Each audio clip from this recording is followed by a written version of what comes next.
Kokborok Roman script আলোচনা পর্যালোচনার বিষয় ত্রিপাক্ষিক চুক্তিতে এই বিষয়টি অন্তর্ভুক্ত বলে শুক্রবার বিধানসভায় জানিয়েছেন মুখ্যমন্ত্রী doctor Manik Saha. Roman script কেন ইন্ডিজেনাস স্ক্রিপ্ট নয় কেন তা নিয়েও প্রশ্ন তোলেন মুখ্যমন্ত্রী। ছাত্রদের ভবিষ্যৎ নিয়ে কোনো আপোষ করবে না সরকার বলেও বিধানসভায় জানিয়েছেন মুখ্যমন্ত্রী ডাক্তার মানিক সাহা। আলোচনা দরকার, কারণ অলরেডি আমাদের ত্রিস্তরীয় ট্রাইপার্টির একটা এগ্রিমেন্ট হয়েছে, দিল্লি কথাবার্তা চলছে, এটাও কিন্তু এর মধ্যে আছে।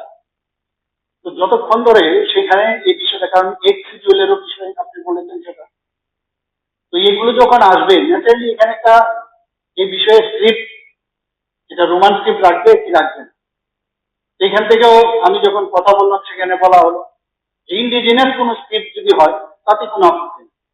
যদি ইন্ডিজিনাস স্ক্রিপ্ট হয় রোমান স্ক্রিপ্ট, ইন্ডিজিনাস স্ক্রিপ্ট হোক, এখানে চাকমা যারা আছে, ভাষাভাষী যারা আছেন, ওনারা কিন্তু নিজস্ব স্ক্রিপ্ট বানিয়েছে।